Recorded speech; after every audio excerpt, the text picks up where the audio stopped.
я щойно побачила, як летить ракета. І я почула це.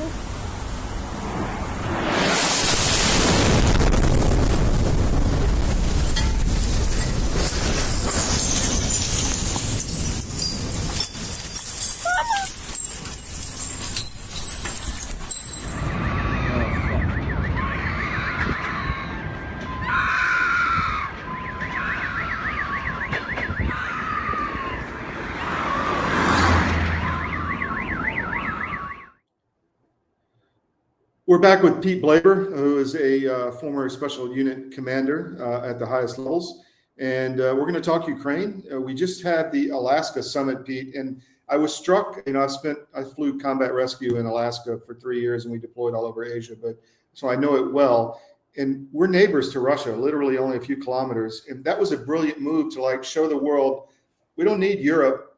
You're worried about Russia invading Europe. We're 3 kilometers away. So yeah. We can deal with Europe as a neighbor, or with Russia as a neighbor as well. So I thought, what do you think about the Alaska meeting? Yeah, I totally agree. Obviously it did not dawn on me immediately when I first saw it, but I'll just tell you a story why it was live streaming. My friend, who's a veteran of all 20 years at GWAT, called me up. And, he said, "Hey, Panther, I can't believe I'm watching this. I'm watching an airplane waiting for Putin to get off so Trump can meet him." And I know he's laughing. And I said, "Dude, I'm watching the same thing." And, we watched the handshake. He walked up to the platform. And, I reflected on it later, and he and I have been talking about it nonstop since. And why were we so enthralled with it? Why was it such a moving, situation and incident? And I believe that if for anyone who understands the reality of what's been going on, that these warmonger globalists have been blindly inching us toward nuclear confrontation. When you understand that, you can understand how foundational this meeting was, truly historic, Yes. Because the world is truly a safer place. The criticism which is expected from the left in America, anything Trump does, once again, he exposes them as the warmongers, the ones who don't want what's in the best interests of people, not just in America, but around the globe. But you also had people internationally casting shade on it. So I agree with you. It was really, and I think history will record it as such.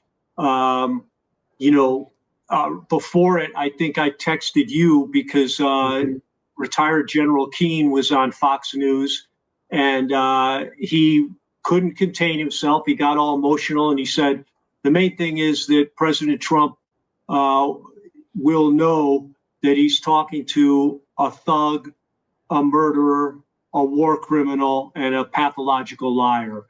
And, what was so beautiful about that is what we've been talking about. The best way to counter farcical propaganda is by either looking at and or saying out loud reality. And right after he said that, you watched what happened. You watched Putin's deportment. And then in what, could not be anything but a from the heart gesture, he traveled to that cemetery and visited the graves of those Russian pilots and put roses on each of their graves, set up sign of the cross, prayed, and then met with the Archbishop of the Russian Orthodox Church, who has a thriving congregation in Alaska. And, again, I think every veteran in the world, first off, is upset by what's this war, because patriots on both sides are dying for really no reason, as we'll get to in a minute. But the fact that in Ukraine, You've never seen Zelensky visit the amputee ward at one of the hospitals, to go out to the front lines and rally around the troops, to bring them, food, support items, anything. You've never seen that. He left. Remember, we showed when he left 1,000 dead Ukrainian patriots at an intersection just to stick it to Russia, to show them, to add a little pain to the Russians. So incredible contrast, but also just blowing away this ridiculous narrative, thug, war criminal. Okay, give me an example. Give me one example. They can't. They sound just like the Democratic Party at the 16, 20, and 24 conventions. Nothing but name calling and accusations against Trump, all baseless. And that's what you have right now with Putin.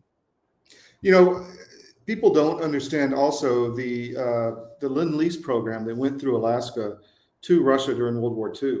I mean, I was writing some books a decade ago about that whole thing, and I had a guy in Siberia find me on Facebook and sent me photos of B-25s crashed in the forests of Siberia, because they were flying through Alaska to Moscow for the Eastern Front. So we were allies, and people just don't know their history, and they don't know that. And I find that interesting. So let's move to, well, go ahead. No, it's what you said is a great insight. There was an Australian reporter who on air said, I never knew that Russia and the U.S. were neighbors, that there was any part of Russia and the U.S. that was close. So it was, like you said, simple genius, incredibly part of how moving that whole thing was. And again, I think historians will record it for being a historic event. So let's move to the White House today. I found humorous, as you did, the Europeans. I called it the "Call Your Daddy" tour for Zelensky. He had to call all his betters in Europe to come with me to the White House because I'm scared. I found it comical, but also just showed the weakness of Europe. I mean, Europe is becoming irrelevant, but they still want this war to keep going, because if they stop the war, they become even more irrelevant. But what did you think about what happened today? Yeah, I agree. First off, for all those leaders to think they're going to go and have any ability to sway Trump in the 90 minutes or so that they had is ridiculous. I think they were doing it because they were embarrassed by the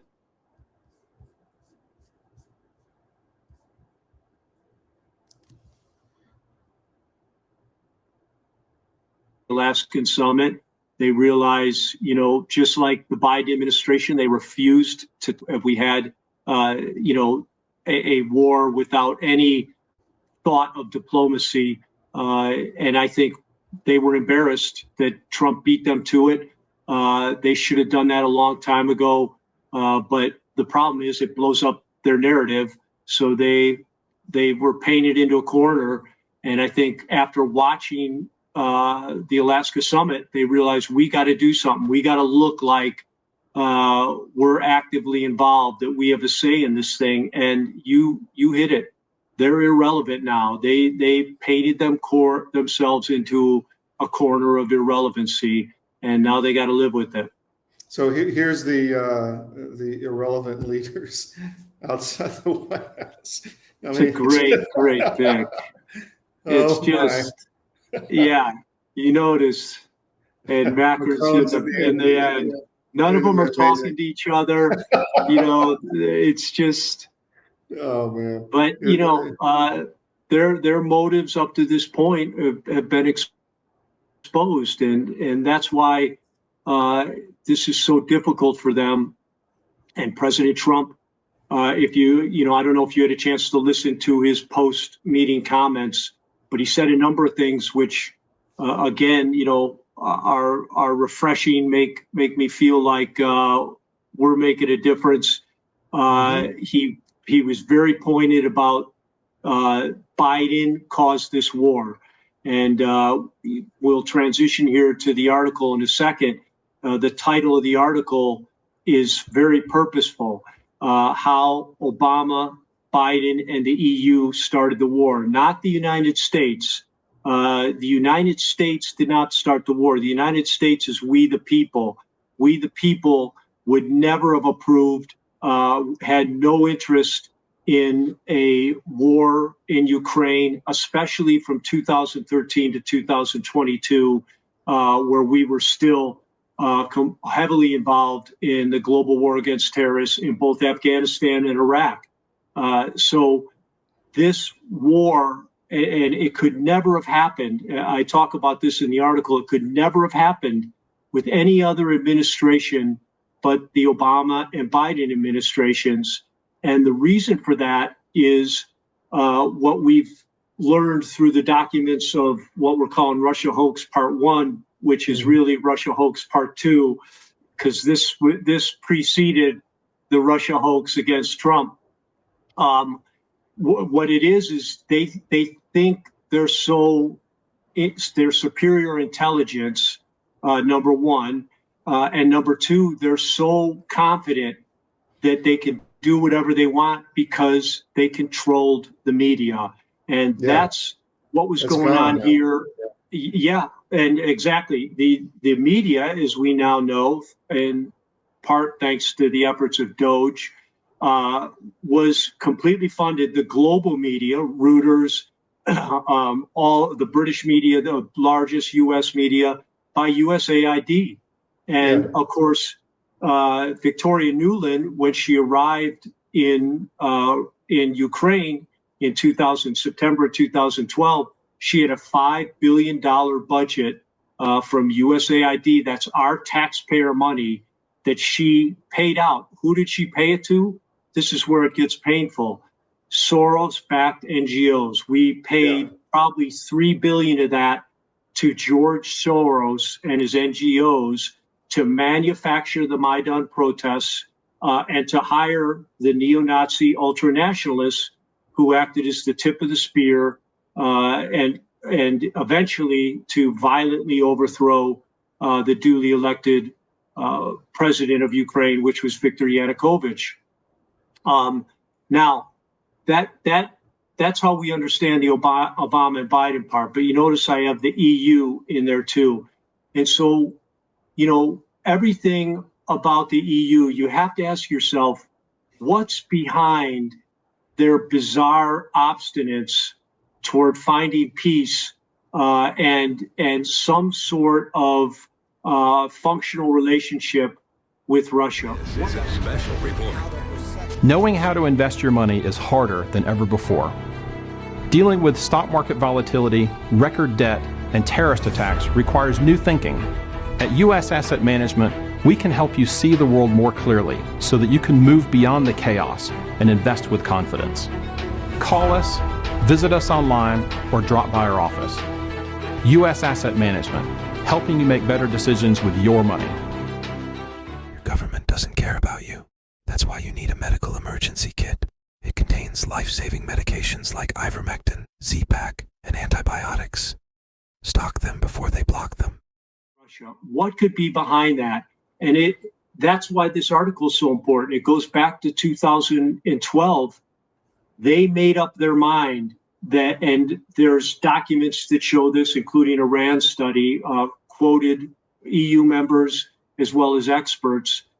Ukraine is the prize. And why was it the prize? Because the EU is the physical embodiment of the globalist elite. Mm-hmm. It is the government of globalists. That it was. I believe it's about to fall completely apart, but it was. And what they wanted was self-sufficiency on energy, food, and of course, military capability. For the people on the left in the United States who think that the EU was their ally and was going, hey, we're with you, they're completely wrong. The EU, the big part of their motivation was to break free of their dependence on the United States for everything I just talked about. And and when they thought about Ukraine, when the concept was initially talked about, this was the solution. So in 2012, Viktor Yanukovych was elected in 2010. The coffers were bare in Ukraine from years of corruption and mismanagement. They needed a loan. They needed operating capital. And they had two choices. They had one from the IMF, which is the bank of the EU, and one from Russia. The terms of the EU loan were, it was $17 billion, were partial ownership of Ukrainian gas companies, a terms oversight by the EU of the Ukrainian government and their finances, and entry into the EU after a probationary period, which would be about 9 months after they took the loan. Well, his other option was to take $15 billion from Russia, better interest rates, no strings attached, and gas at a 33% discount. I did not say that if they took the EU loan, that gas would have rose by 44%. And of course, across Ukraine, east and west, gas is the main way they heat their homes. So it was a no contest. And Yanukovych, who won the popular vote in both east and west Ukraine, ran on a platform of neutrality. And he was neutral here, but he took the best deal for Ukraine, which was the Russian loan. And at that moment, the decision was made, he's got to go. He's not going to join the EU. He's not going to take our loan, which gives us a foothold on what we're after, which is Ukrainian natural resources, oil, gas, and agriculture. And we've done it before. They had already done a color revolution in 2004. So they just set this stage again for a new color revolution. And it's the EU also was all in. It's also about the transit routes and the NATO bases in Romania on the Black Sea, because that's the underbelly of that. And you saw that in the Armenia situation. I don't want to digress, but you're right on everything, but it's also the NATO infrastructure underneath the Black Sea, Russian underbelly. No doubt. And Sebastopol was the naval base in Crimea, was the cherry on top of the cake. In intercepted communiques, they mentioned it over and over. The plan was to take it immediately after Yanukovych fell. They just had these uber intelligent, they thought people had based their plan off just every assumption they made was false, that Russia was a paper tiger, that the people of eastern Ukraine wouldn't fight back, and that Crimea would fold and they would be able to hold it from that moment forward. All of that was false. And their biggest mistake of all was assuming that by using the neo-Nazis in the forefront, which would get them the quick, violent overthrow, they'd be able to control everything. But they had no plan for after the overthrow. And that's why in the power vacuum, the neo-Nazis took over the 5 key government ministries, including the Ministry of Defense, and immediately began a civil war against eastern Ukraine, which is the home of all the ethnic Russians. I think you have a map that shows that. Yeah, there's 2 maps. This one is this was from CNN in 2010, showing you kind of into that 2014 time period you're talking about. This is right. Pro Yanukovych to the right, and blue is pro Timoshenko, who's more Western globalist oriented. Yeah, and leave it up. It could also be, you could take away the top heading, and it could also be an ethno-linguistic map. The top western part speaks Ukrainian as their native language. It's about 60% of Ukraine, of the population. What you see in red is Eastern Ukraine, which is almost all ethnic Russians. It had a small Jewish population too, who speak Russian as their native language. So they were separated by language, but also by the cultures from which those languages were spawned. And so when they overthrew the Yanukovych government, Yanukovych was from Donbass. When they overthrew them, they immediately, the neo-Nazis, went into overdrive to ethnically cleanse the eastern part of Ukraine. And the civil war that followed from 2014, February of 2014 is when the overthrow happened, all the way to 2022, 14,000 ethnic Russians were killed in eastern Ukraine, killed by indiscriminate artillery fire and bombing. There was very little of what you see today, light infantry, maneuvering on a battlefield, taking trenches. That was almost non-existent. This was all lobbing artillery into civilian areas of eastern Ukraine. And you'd ask, why would they do that? And how would these U.S. Obama administration and Biden administration officials allow that to happen? Because they were following the Color Revolution playbook. And the Color Revolution playbook says you have to overthrow an area. You have to make life so miserable for the people that they rise up and say, we've had enough. Get rid of our leaders. We want you to take over. That's why they bombed Serbia for 78 days. And that's what they were doing here. And so 14,000 dead. The UN ignored it. The UN, controlled, of course, by the EU at the time, ignored this humanitarian crisis. And what it did was it forced Donetsk, Luhansk, and Crimea all to have to set up a vote for first autonomy. Luhansk and Donetsk were only autonomous, and Russia didn't recognize them till 2022. But then they voted for independence, and they voted for permanent connectivity to Russia, which is why no matter what people think in this negotiation, those oblasts are never going to go back. The war is being fought over the towns and homes of Eastern Ukrainian, ethnic Russian speaking people. These aren't Ukrainians getting killed, Western Ukrainians. These are ethnic Russians, their homes, their businesses. They will never go back. They endured 7 years. Women, children, old people were the highest casualties of that 7 years because, again, these strikes were on apartment complexes and homes. Almost no military targets, first off, existed, but none were hit. Almost none were hit during those 7 years of war. So I just want to say we reported on that really heavily. We had George Eliason, who was a reporter of ours, American, in Donbass when that was going on, and he would tell me that they would just started shelling the villages, and it was ethnic cleansing, and it's. You're right about making life so horrible. I mean, it's the same thing they're doing in Gaza, and people are upset about that. But it happened in Ukraine, and the 14,000 that died were. These weren't, Geneva Convention killings. These were just murders of innocent civilians, I think. Yeah, no, you're right. And I'd add to that, Todd, to our viewers, it has not, like most things, they have not cleansed the internet yet.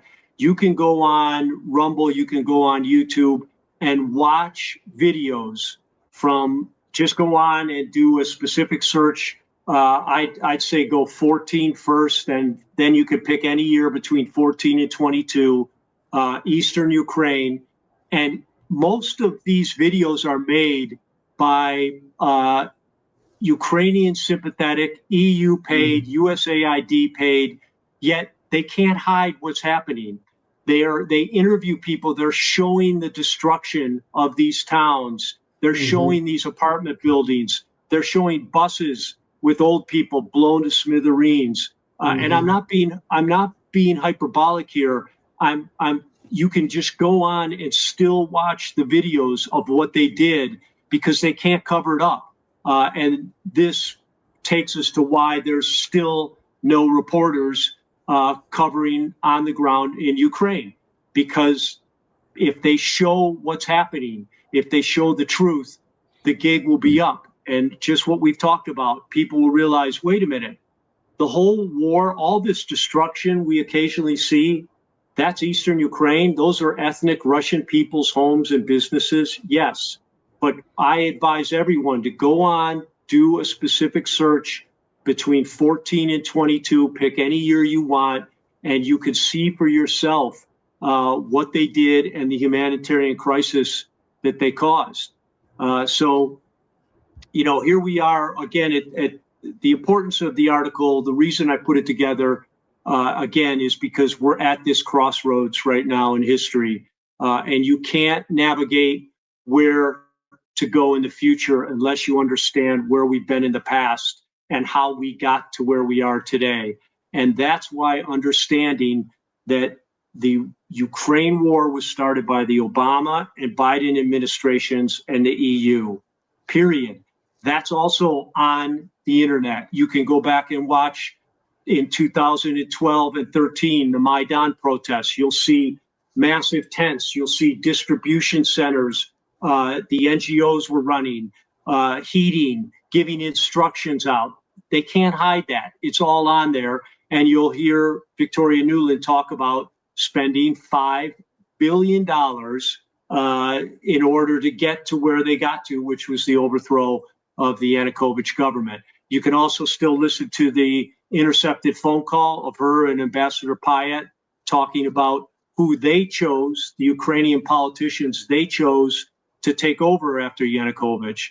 And if I had more room in the title, I would have added the war was started by the Obama and Biden administrations, the EU, and Ukrainian politicians who, in the same way we have politicians in this country who don't give a rat's behind about the people or their country. They only care about enriching themselves, power and control. Ukraine is the same thing.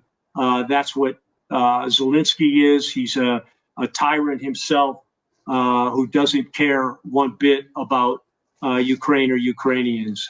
He's just an actor, essentially. Yeah. So I think another part about where we're at right now, maybe next episode we'll talk about the battlefield, because massive gains. This last month was the largest physical gains of the war. I think 1,000 kilometers total square was taken. It was also the most deadly. Those casualty figures are coming out now. Ukraine, it went from about 5,000 a week to 8,000 deaths a week. If you haven't noticed, gold has reached a new high, all-time highs actually, and keeps going up every day. Why is that? It's because precious metals are a long-time historical store of value. And if you own a portfolio and you have assets in the fiat currencies, i.e. stocks, bonds, cash, or whatever, you're vulnerable to hyperinflation, which is coming as our debt explodes another trillion every 90 days. It's really scary. So how do you protect yourself? Go to Advisor Metals. If you look on any of our cdm.press sites, about halfway down, there's an ad for Advisor Metals. Click on it, fill out the form for your contact info, and Ira Bishotsky will contact you and talk to you. It's an easy conversation. There's no sales pitch. He's completely verified by us. He has a regulatory background we've checked into. We've checked with his bankers. We've checked with his IRA custodians for metals, and we can highly recommend Advisor Metals and IRA. So go to Advisor Metals. If you call them directly, tell them we sent you at CDM, and he'll definitely take care of you. But protect your portfolio because you really need to. It's coming. Thank you. Then they're sitting eating their dog food, and the family sits down and gets lasagna, and they're like, what is that? And they have this sense like, actually, maybe what I'm eating is shit. Maybe they're getting the good stuff, but you don't really know. And that's why we don't feed dogs to the table, because the second you do, they're done. They're like, really? Beef eyes? I don't think so. I'm not eating that shit anymore, because they know better. And that's what Zin is. Like, the second you have it, you're like, what? Are you serious? I put that shit in my mouth. And you're mad, obviously, at the people who did it to you, but also at yourself for, like, settling for that, for settling. Like, we're not actually dogs. No, we're not dogs. And, like, why would I be eating beef anus when I can eat? And so, yesterday popped up in I was just watching the coverage of what's happening, the negotiations, and a CNN or MSNBC put on General Cavoli, and his Senate testimony, which I think you have. And it's again a historic document because nothing Westmoreland said in the famous tapes of him talking about Vietnam comes close to what this guy said. The misstatements, the bold-face propaganda and misinformation. Every single thing he said was wrong, and you can hear this perpetuation of what I already mentioned. That the Russian military is a paper tiger. They can't survive on the battlefield. Ukraine will win. They all keep echoing this thing about, look, they've barely moved the line over the last 2 years. Well, they barely moved the line. That's first off not true, but this is not maneuver warfare. And you'd think a 4-star general who was the EUCOM commander would understand that. Russia very wisely decided not to fight a maneuver warfare. They fought a war of attrition, destroy the Ukrainian military. And that wasn't just an insight, a eureka moment. It was an adaptive decision based on the modern day technology, specifically drone warfare. But also right behind drone warfare is anti-tank guided munitions and anti-aircraft guided munitions. So maneuver warfare the classic maneuver warfare has tanks, armored vehicles, helicopters. None of that works in this warfare. You can't jump 20 kilometers, 30 kilometers forward. You can't blaze through the lines and create a salient. This is all light infantry, shoe leather express, and Russia very wisely, instead of falling into the trap of rushing into pockets and themselves getting caught up in a cauldron, they continually inched forward to build cauldrons around the Ukrainians, who have proven themselves to be, very reputable soldiers. You and I have said this all along. No one is saying the Ukrainian soldier is not a good soldier. He's a very good soldier. He's being led by a command and control system that is completely dysfunctional and that never adapted to the battlefield realities. And doesn't have his best interest in mind. It doesn't have the soldier's interest in mind. Yeah. Well, that brings us back I put to up this map. Let me just put this map up before we go to Cavoli. This is the breakthrough that you were talking about this week. We did some reporting on it pretty intensely as it was updated on CDM and on our Eastern European site. This is the map that was in the White House today. Excuse me. Yep. That, you gotta love that they had that up. Yeah.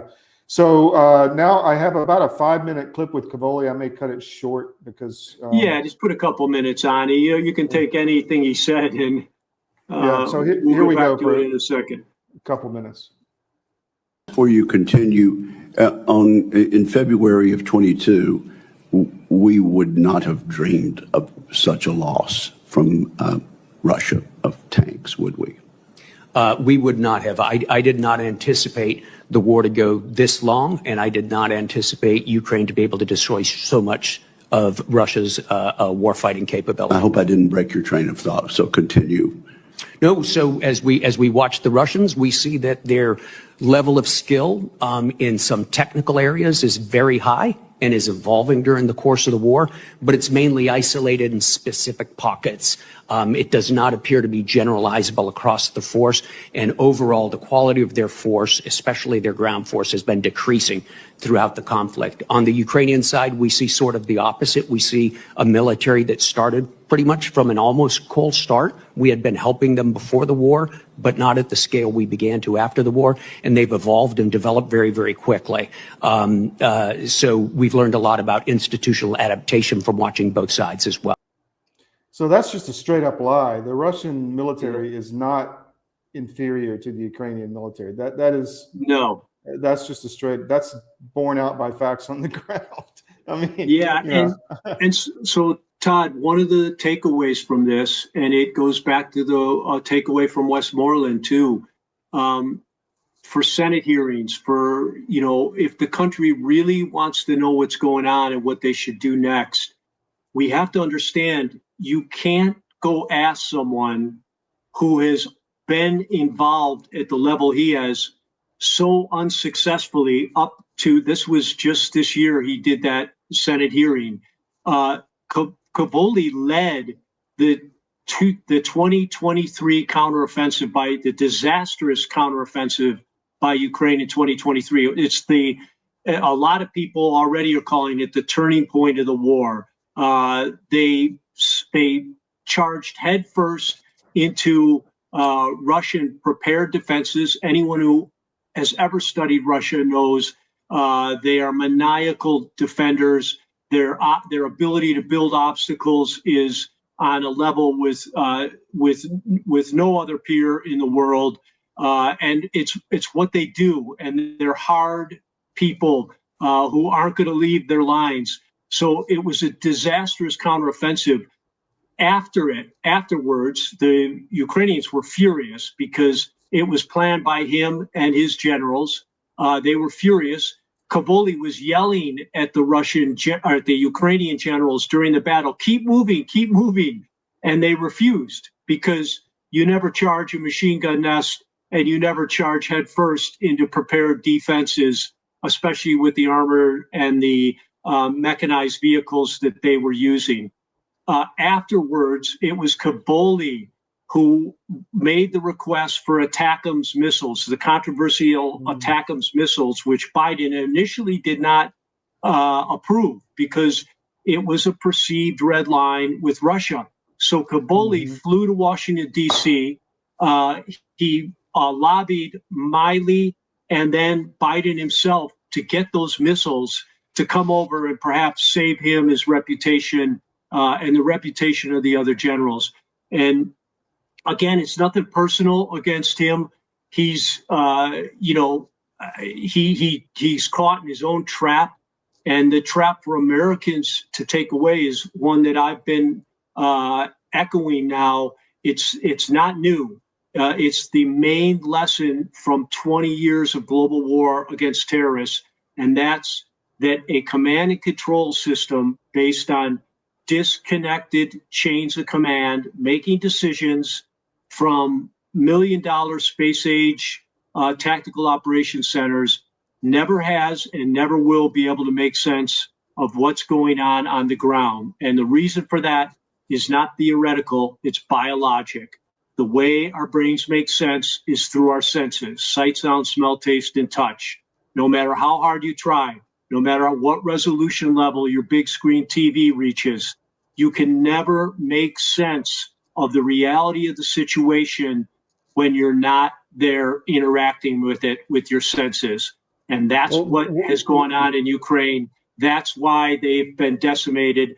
It started in 2023 when he was yelling at Ukrainian colonels on the battlefield to keep moving forward. They continue it to this day.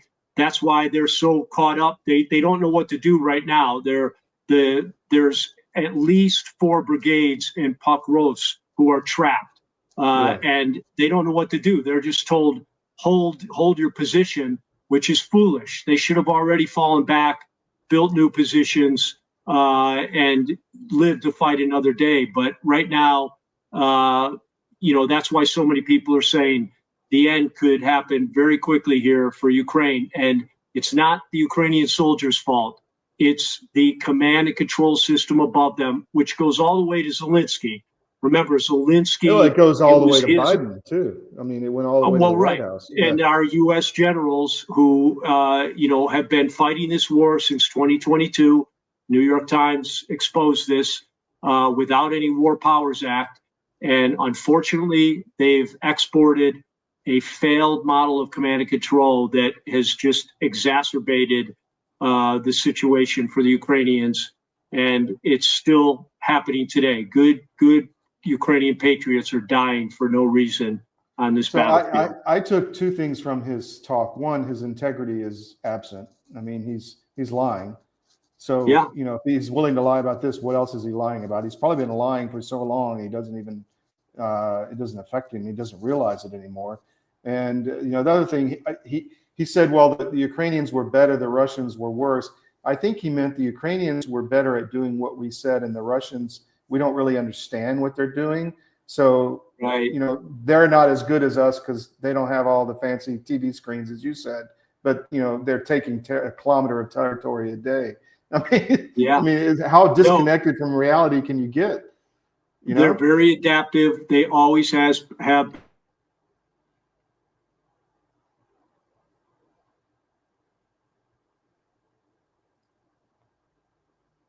been, in the beginning, general officer critiques of the Russian where their lack of uniformity in uniforms, which, my favorite general of all time, Ulysses S. Grant, you can just look him up. He has 100 quotes about how counterproductive it is to try to get everyone in the same uniform or to try to get people with matching equipment. You don't need that on the battlefield. You need to have what's on you needs to adapt to the area you're fighting in and adapt to the type of fighters you have. Russian has a very cosmopolitan army. As we've mentioned before, one of their most effective forces is the Chechens, who make up a large part of their special forces. And they fight differently from, people from Moscow and other parts of Russia. So the Russians have always been an adaptive military. And here they're totally adaptive. This is a light infantry war. None of these generals have still to this day figured that out. This is a war fought by squads on motorcycles and ATVs who find a weakness using the technology, using drones controlled by the squad, by their platoon leader and platoon sergeant. They recon, they go up, they take out positions, they move lightning quick forward to take a foothold, exploit the foothold, bring in follow-on forces, and repeat over and over and over. And that's an adaptive, innovative way to fight a war, but it's basically common sense, which is what you cut off when you have these disconnected hierarchies. You can't have common sense, sight, sound, smell, taste, and touch when there's no senses attached to the environment on the ground. And that's what's happened.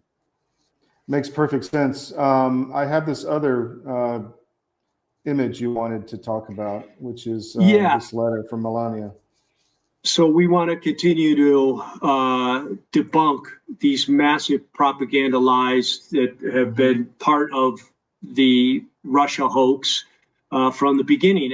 And one is that Russia kidnapped, the numbers are all over the place. It started with 40,000. Now it's down to 20,000. Russia kidnapped 20,000 children. They still have these children. And this lie has been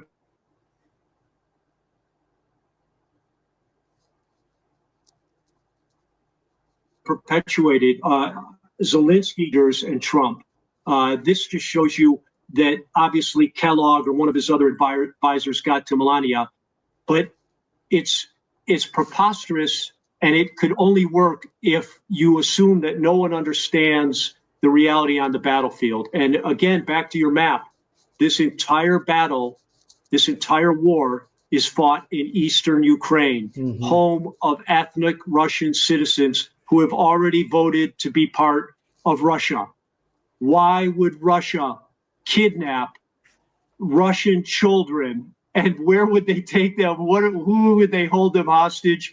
There's believed to be 7 million ethnic Russians living in Russia until the war ends, so they can go back home into Donbass and some of the other oblasts.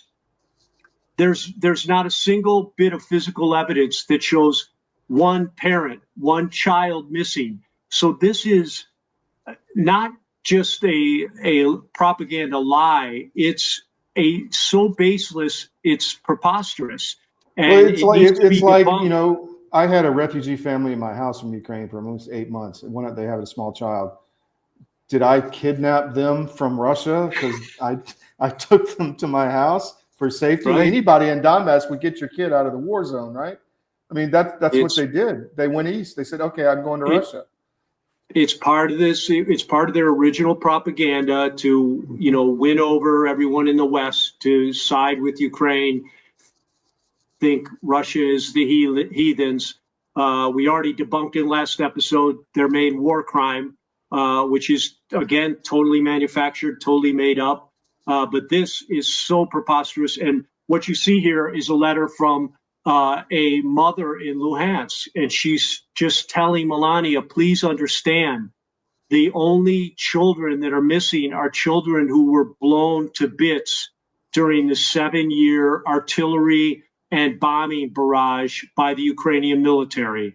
There's no other children missing. Please be an advocate for the children who were killed during those 7 years. And as I mentioned, the majority of those 14,000 who were killed were either senior citizens who would not leave their homes. That's a worldwide human nature pattern. Or they were the children who were waiting for their parents to come back, huddling in basements and whatnot. So it's important, again, that on this show that we share with our viewers how preposterous some of this propaganda is and how important it is to understand the truth in order to counter it. Well, fantastic, Pete. Is there anything else you wanted to get out? No, we'll stay tuned for our viewers. We'll watch what's happening. It's going to be interesting this next week, and we'll see everyone again next Tuesday. I hope you make it back safely. Yeah, me too. There's really a lot going on over here, so it's interesting. We'll see in the next few days. You're right, because I think Trump made a phone call to Putin today. I mean, things could go quickly, or they could just kind of stall out and stand in place for a while. We'll see what happens. But thank you, Pete. Appreciate your time. Yep. Take care, Todd. Bye.